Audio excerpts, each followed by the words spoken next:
Sonia Grimm, bonjour. Bonjour. Je suis ravie de vous rencontrer, moi qui suis maman et qui forcément a déjà vu nombre de vos spectacles. Je suis ravie de vous voir une fois en chair et en os. Parce que c'est vrai, Sonia Grimm, que vous êtes, pour nous, les Suisses, la représentante de la chanson pour les enfants. Et c'était pas facile à détrôner quand même, hein, Henri Dess. Hein. Henri Dess est une institution ici au même titre que Chantal Goya en France. Hein. Henri Dess, c'est quelqu'un qui vous a motivé, qui vous a guidé quelque part. Vous l'avez déjà rencontré ? Alors oui, j'ai déjà rencontré, mais non, alors j'ai pas du tout essayé de faire comme lui, ou j'ai plutôt suivi mon propre chemin. J'ai pas pensé à me comparer à qui que ce soit en fait. Sonia, vous êtes également maman, hein, de combien d'enfants ? Alors j'ai une fille et un garçon. 13 et 11 déjà, c'est des grands maintenant. Vous avez démarré la chanson enfantine, vous me contredirez hein, évidemment si je me trompe, mais est-ce que c'était quelque part parce qu'il y avait comme un manque en tant que maman et que vous ne trouviez pas dans l'univers de la chanson pour les enfants quelque chose qui vous correspondait, quelque chose que vous aviez envie de transmettre aux vôtres ? C'est-à-dire que quand j'ai eu mes enfants, je me suis rendu compte que chaque fois que j'achetais un CD ou un disque pour les enfants, c'était toujours les mêmes comptines qui revenaient. Alors, au bout d'un moment, quand on a eu 3 fois Pirouette Cacahuète dans des versions différentes, je me suis dit, mince, je pourrais peut-être utiliser, moi qui faisais déjà beaucoup de piano puis qui chantais, ce moyen pour leur dire des choses, parce que je trouvais que les chansons étaient parfois un petit peu... manquaient un petit peu de contenu, disons. Et en même temps, j'ai trouvé que la chanson était une façon vraiment très douce de pouvoir transmettre des messages aux enfants pour qu'ils puissent les comprendre sans avoir l'impression d'être à l'école. Vos messages principaux, alors, vos thématiques, Sonia Grimm, c'est quoi ? Alors il y a évidemment des messages de respect de la nature et de l'environnement, parce que de nos jours je trouve que c'est essentiel. Mais il y a aussi beaucoup de messages de développement de soi, c'est-à-dire que j'essaie d'expliquer aux enfants qu'il faut essayer de se battre pour ses rêves. Je l'ai fait moi-même, autrement je ne serais pas là. Et je le regrette vraiment pas. Et des fois des gens qui me disent « Ah, c'est dommage, si j'avais eu le courage, j'aurais fait ça. » Ou si j'avais eu la chance, j'aurais fait ça. Puis j'ai envie de dire aux enfants « Mais donnez-vous la chance et puis foncez pour réaliser vos rêves, pour être heureux. » Il y a aussi beaucoup de messages de tolérance, du fait d'accepter les différences de l'autre. Par exemple, la chanson Le Canard et le Pingouin, c'est une chanson sur la tolérance pour dire qu'on peut venir d'endroits différents du monde et quand même rester bons amis. Ouais.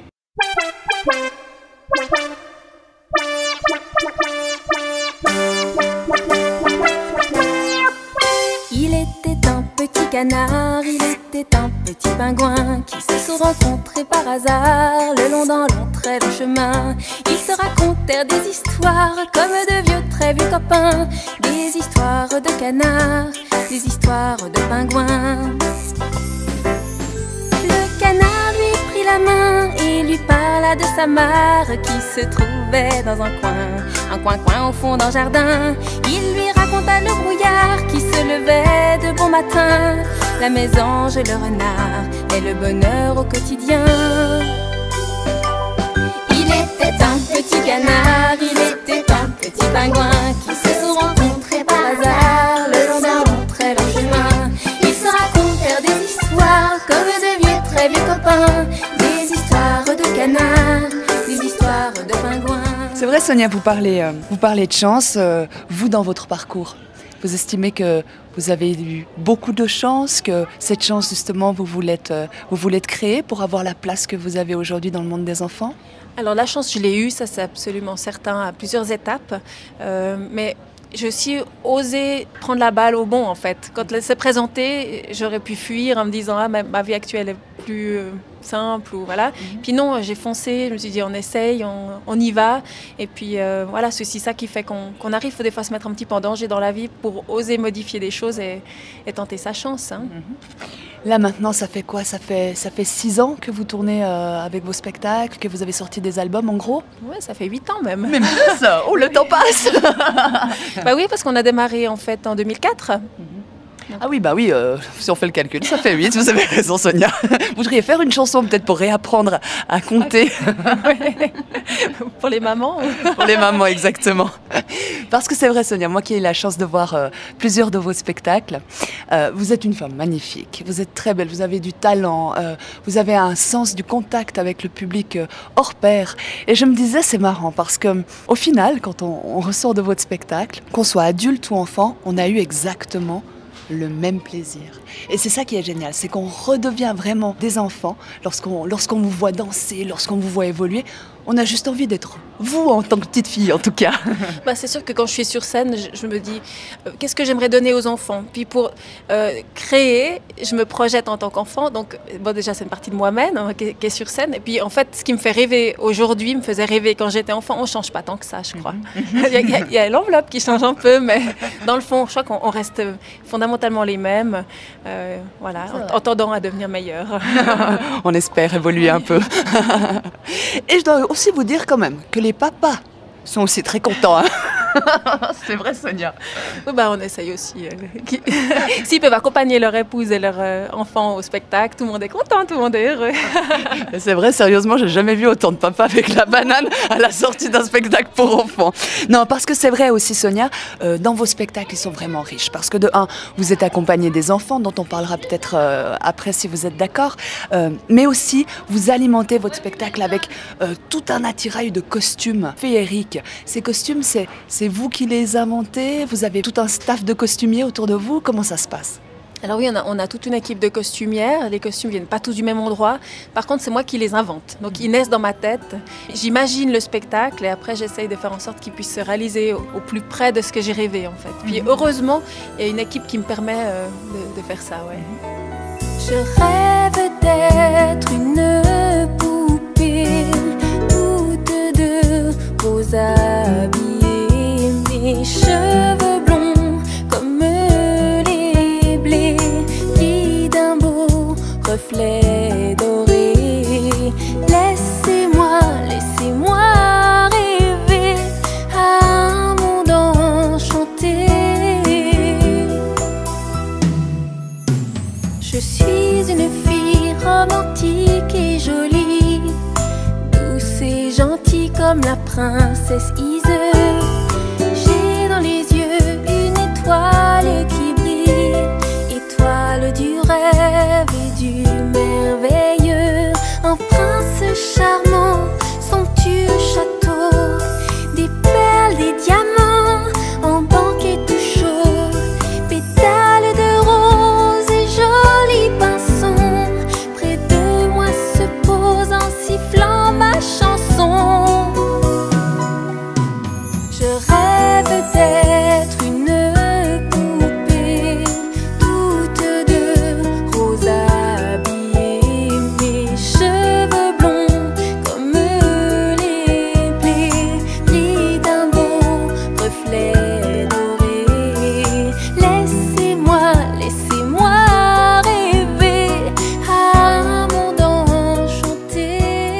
Vous êtes beaucoup entourée, Sonia. Il y a beaucoup de gens autour de vous pour pouvoir réaliser les spectacles, les albums, la promotion. Bah, disons que sur un gros spectacle où il y a 60 enfants comédiens, il y a à peu près une centaine d'adultes avec. Donc oui, c'est une grosse équipe, mais ça reste quelque chose de très familial en fait, parce que c'est beaucoup des parents qui accompagnent leurs enfants. C'est quelque chose qui reste en fait très simple dans le fond. Ça n'a rien à voir avec une grosse entreprise, parce que bon, je connais personnellement chaque enfant, je les vois toutes les semaines dans les cours, donc je connais les parents, la plupart sont de nos amis. Voilà, donc c'est vrai que ça reste quand même très familial. Le noyau est beaucoup plus petit, mais il est très solide et ouais, c'est tous des gens qui font ça avec passion. Quand vous dites qu'il y a 60 enfants sur scène, c'est énorme pour pouvoir coordonner le tout, pour pouvoir faire en sorte qu'ils restent tranquilles, qu'ils retiennent. Parce qu'il y a et des chorégraphies et des chansons à apprendre. Comme vous le dites, alors ce sont des cours auxquels ils assistent de manière hebdomadaire, c'est ça? En fait, ils sont formés toute l'année pour les spectacles. Et ils sont formés aussi bien pour le spectacle qu'on tourne sur le moment que pour le prochain. Et au fur et à mesure qu'ils sont prêts, ils peuvent faire partie de la troupe et monter sur scène. Donc chaque enfant peut aussi avancer à son rythme. Il y a un enfant qui sera prêt au bout de 3 mois, puis l'autre, il lui faudra peut-être 6 mois. Et par rapport justement aux tournées que vous faites, parce qu'il y a quand même de nombreux concerts qui sont prévus, c'est facile à organiser avec les enfants, avec l'école, avec les parents? Je ne dirais pas que c'est facile parce qu'on a 150 enfants dans les cours, ce qui fait 300 parents à gérer. Je vois. Mais bon, ouais, c'est une bonne partie de sudoku, disons, pour réussir à mettre tout le monde dans les bons horaires, dans les bons rôles, au bon endroit. Mais on y arrive et puis en plus, on arrive à le faire en pouvant maintenir la vie de famille de chacun. C'est en fait les enfants qui disent quand ils sont disponibles, enfin les parents qui choisissent. Donc nous, on ne leur oblige pas à venir à telle ou telle date. Donc en fait, ça maintient la vie privée de chacun libre. Ça, c'est quelque chose auquel je tiens beaucoup. On l'a dit alors, Sonia, en 8 ans, Il y a déjà 6 albums qui sont sortis et le 7e en préparation. Alors on est en train d'enregistrer le 7e qui sortira pour le mois de décembre et en même temps on est en train d'enregistrer des nouvelles chansons de Noël, donc pour le 8e déjà. Donc on a un petit peu d'avance. Très productive alors Sonia. Mais j'aime bien, autant parce que j'ai tout le temps des choses à dire aux enfants, mais aussi pour le public, de changer, d'avoir des nouveautés, pour nos enfants sur scène, pour qu'ils soient motivés, qu'ils aient envie. Ouais, c'est sympa d'avoir des choses nouvelles. Et puis moi je vois aussi ce qui marche bien en spectacle. Par exemple, je sais que ce qui est très rythmé marche très bien en spectacle, donc on essaie de mettre plus de chansons rythmées, qu'au début il y a plus de chansons douces, donc on adapte aussi, et puis comme ça je peux rester à l'écoute. Et puis, Vous composez comment vous avez besoin d'un univers dans lequel vous vous mettez? Comment ça se passe? je compose plus ou moins n'importe où, ça peut être pendant que je fais les courses, pendant que je conduis. Dès que j'ai une idée, je l'enregistre sur mon téléphone portable pour ne pas l'oublier. Et après, je la travaille à la maison, là je développe les textes, la mélodie au piano.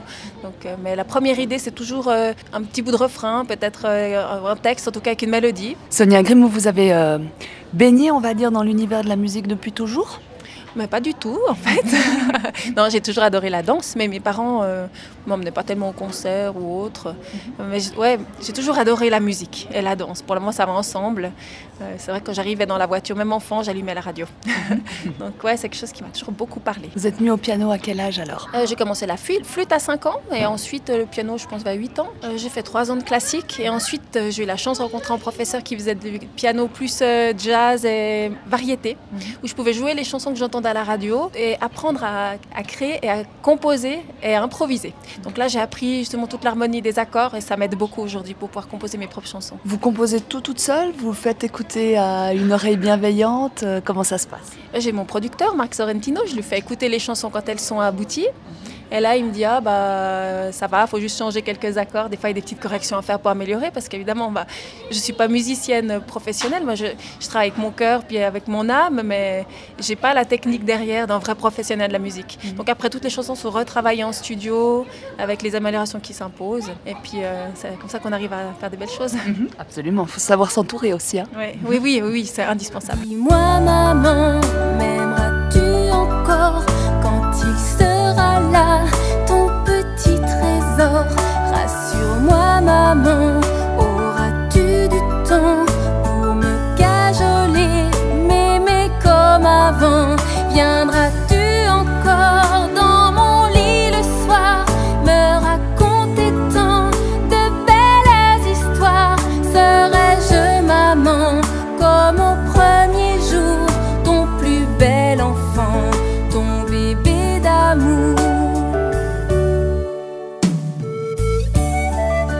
Sonia Grimm, parmi toutes les chansons, c'est laquelle votre petite chouchou? Alors, je suis pas du tout quelqu'un de pratiquante et je fais pas du tout de prosélytisme non plus, mais pour moi c'est Vierge Marie. Parce qu'en l'écrivant, j'avais vu La Passion du Christ juste avant, et en l'écrivant, je me suis dit, mais quelle horreur, cette maman, ce qu'elle a dû vivre, avoir son fils souffrir ainsi. Et quand je la chante, je peux ressentir toute la souffrance d'une mère vis-à-vis de son fils. Et en même temps, j'espère toujours qu'il y a quelque chose au-dessus de nous qui nous protège. Petite fille d'Annie Joachim, de la tribu de Juda, descendante légitime de David, le grand roi. À l'abri du temps, tu t'es préparé à un destin fabuleux. Avant même de naître, tu as été l'immaculée élue de Dieu. Comment vous voyez ces prochaines années, Sonia Grimm? Alors j'espère pouvoir continuer ce que je fais et j'espère pouvoir le faire toujours avec autant de liberté que je peux le faire aujourd'hui, et puis que les gens soient présents, parce que c'est grâce au public qu'on peut faire tout ça, c'est grâce au public nombreux qu'on peut faire des gros spectacles. Donc voilà, j'espère pouvoir continuer comme ça. Maintenant, j'apprends le suisse allemand, donc j'espère pouvoir chanter bientôt en suisse allemande. Ah, bonne idée. Vous le savez déjà un petit peu de part, en tout cas vous l'avez entendu, puisque vous nous disiez que votre maman était de langue maternelle suisse allemande. Oui, alors je le parlais pas du tout. Par contre, j'ai réalisé en l'apprenant que je le comprenais. Donc c'était déjà une bonne chose. Et donc on est maintenant en train d'enregistrer l'album en suisse allemand. Et puis j'espère vraiment pouvoir bientôt aller rencontrer les petits Suisses allemands parce que oui, c'est la moitié de moi, la Suisse allemande. Et puis c'est vrai qu'en Suisse, les langues, c'est merveilleux hein, d'avoir des langues différentes. Puis en même temps, ça peut aussi être une barrière. Hein. Donc c'est une très bonne idée de se mettre justement au suisse allemand pour faire découvrir votre univers à cette autre partie de la Suisse. L'italien alors après, le romanche. Bon, je parle déjà l'italien, donc ce serait plus facile. Puis en apprenant le suisse allemand, ça m'ouvre vraiment beaucoup d'horizons parce que je me rends compte que déjà rien que la moitié de ma famille, je ne pouvais pas parler, donc je peux commencer à leur parler. Ouais, donc je trouve que c'est vraiment une ouverture intéressante. Puis tous ces différents dialectes, c'est passionnant. Hein. Là, vous avez fait comment alors? Vous avez appris un dialecte en particulier ou pour le suisse allemand même? Alors, pour le moment, on s'est basé un petit peu sur du Zurich avec une grande influence saint-galloise puisque ma maman et mes 2 professeurs de suisse allemand sont saint-galloises. Donc c'est plutôt côté Saint-Gall, mais après on aimerait bien pouvoir faire des chansons un peu dans tous les dialectes, aussi pour que les Suisses allemands, entre eux, les enfants, puissent découvrir les autres dialectes. Je vais vous raconter une histoire vraie qui est arrivée dans le Bas-Valais. C'est l'histoire de Poutsi, le nain de jardin, ou devrais-je dire la naine de Jardin. Un jour de bon matin, elle vit passer le long du chemin sur le bas-côté, en charmant barbu au chapeau pointu, qui tout de suite lui plut. Alors Poutsi essaya de faire en sorte qu'il la voie. Elle agita ses petits bras, mais il ne la vit pas. Alors elle l'interpella, et de sa plus belle voix elle chanta. Yo ya la la oudi yo edi yo ya la la edi. Yo ya la la oudi yo edi yo ya la la di yo. Yo ya la la oudi yo edi yo ya la la edi. Yo ya la la oudi oudi oudi. Le beau garçon succomba et le charme opéra, mais celui-ci ne dura pas, car le jeune homme rétorqua avec sa plus belle voix une ritournelle qu'elle n'oubliera pas. Herzliches Meitli, du bist wie ein Engeli, nur hast du keine Flügel, mich herzlich ganz warm. Du schönes Meitli, du bist wie ein Söhneli, deine Augen sind Sterne, mich hat ich so gern. Du herzliches Meitli, du bist wie ein Engeli, nur hast du keine Flügel, mich herzlich ganz warm. Du schönes Meitli, du bist wie ein Söhneli, deine Augen sind Sterne, mich hat ich so gern. Sonia Grimm, quand vous étiez enfant, vous étiez quel genre de petite fille? Oh, j'étais timide. Jamais je me serais donnée en spectacle sur une scène. Alors aujourd'hui, j'admire beaucoup les enfants qui arrivent à monter sur scène avec moi, à avoir des textes, à chanter, à jouer la comédie, à s'amuser. Ils s'éclatent. Et moi, jamais j'aurais pu faire ça. J'avais vraiment trop de timidité, j'étais introvertie et j'étais très sage. Comment vous avez fait pour dépasser alors cette timidité? Parce qu'en étant sur scène, on doit la mettre au placard, hein? Alors ouais, j'ai pas fait exprès, j'ai pas travaillé non plus, je pense que c'est l'âge simplement. Ouais, j'ai pris de l'assurance avec le temps et puis le fait de pouvoir apporter du bonheur aux enfants, c'est quelque chose, on passe au-dessus de tout parce que quand on voit leur sourire, on a beau avoir peur au début, ça passe très vite. Sonia Grimm, qu'est-ce qui vous faisait peur quand vous étiez enfant? J'avais peur la nuit, il y avait un monstre qui se cachait derrière le mur. Ouais, c'était terrible. Comment vous avez fait pour vous en débarrasser de ce monstre affreux? Bon, pareil, j'ai grandi. J'ai pas réussi à m'en débarrasser vraiment, mais donc il est parti tout seul. Et j'ai pas eu besoin de me battre, il est parti avec l'âge. Il réapparaît des fois? Heureusement pas. Non, puis j'ai mon mari qui est là maintenant. Qu'est-ce que Sonia Grimm détestait quand elle était enfant? Pas grand-chose, je crois que j'avais pas tellement de... Et un truc que j'aimais pas, c'est quand ma mère venait me chercher en retard. Je faisais du solfège. Et quand elle venait en retard, j'étais sûre qu'elle m'abandonnait. Oh. C'est un truc que je détestais, c'était qu'elle vienne en retard. Maintenant, je suis tout le temps à l'heure. Comme quoi, hein, ça a des incidences. Hein. À l'école, elle était la première. Les devoirs, elle en faisait son affaire. Très studieuse et appliquée. Ça ne laissait rien présager. Le dimanche, elle se rendait à l'église. Elle allait se confesser pour tous les mensonges et les bêtises de la semaine écoulée. Mais quand arrivait le soir, elle s'habillait. D'aller se coucher, elle sortait. Son papa, sa maman croyait qu'elle dormait, mais elle dansait, dansait, elle dansait. Elle danse le boogie boogie, boogie boogie boogie. Du soir au matin, toutes les nuits. Boogie boogie, boogie boogie boogie. C'est son jardin secret, son paradis. Boogie boogie, boogie boogie boogie. Oublie ses chagrins et son ennui. Boogie boogie, boogie boogie boogie. Et de sa passion et de ses envies. Sonia, si aujourd'hui vous n'étiez pas chanteuse pour enfants, vous seriez quoi? Vous étiez destinée à quoi à la base? Être mère au foyer, ça m'allait bien, j'étais heureuse. Autrement, j'aurais pu faire peut-être... je voulais être psychologue pour enfants, mais je voulais quelque chose lié à l'enfance. Ça a toujours été quelque chose qui m'a parlé, mais déjà rien que maman, ça me comblait. C'est un beau métier. Hein. Oui, oui, alors je trouve que c'est pas assez mis en valeur. Parce qu'il faut vraiment un vrai don de soi pour être maman au foyer, notamment ce que j'étais pendant 5 ans. Et puis je me rends compte aujourd'hui que je travaille, que c'est quand même aussi agréable d'avoir quelque chose à l'extérieur et que les mamans qui se dévouent ainsi à leur enfant, bravo, elles ne sont pas assez remerciées, je trouve. C'est un sacré mérite, hein. C'est vrai qu'il n'est souvent pas reconnu. Hein. Non, parce qu'il faut se mettre entre parenthèses, c'est pas toujours facile. C'est vrai que ça c'est rigolo parce que souvent quand une maman se met entre parenthèses pendant 5 ans, comme vous l'avez fait, hein, où vous n'avez pas eu d'activité professionnelle à côté, quand on revient dans le monde du travail, souvent les entrepreneurs nous disent « Oui, mais vous n'avez pas travaillé pendant 5 ans ». Ils ne se rendent pas compte qu'en fait nous sommes des chefs d'entreprise quand on est maman au foyer. Hein. Il faut tout gérer, il faut gérer la famille, il faut gérer le ménage, le budget, il faut gérer le mari quand il rentre. Non, moi je pense que, ouais, effectivement, c'est trop mal perçu, c'est vraiment dommage. Et notre société se porterait beaucoup mieux s'il y avait plus de mamans qui pouvaient passer plus de temps auprès de leurs enfants, pas forcément à plein temps, mais... Une astuce que vous donneriez alors aux parents qui nous écoutent, Sonia Grimm? Une astuce pour être bien avec ses enfants? Moi je dirais que même si on a peu de temps, il faut essayer de le consacrer à fond et puis profiter, puis essayer de quitter le travail, garder la tête, par exemple en vacances.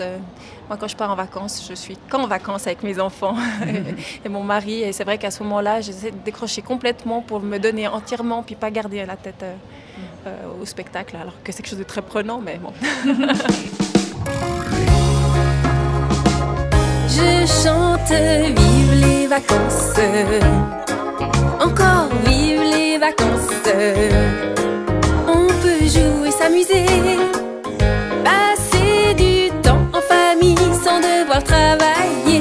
Je chante vive les vacances. Moi j'adore les vacances.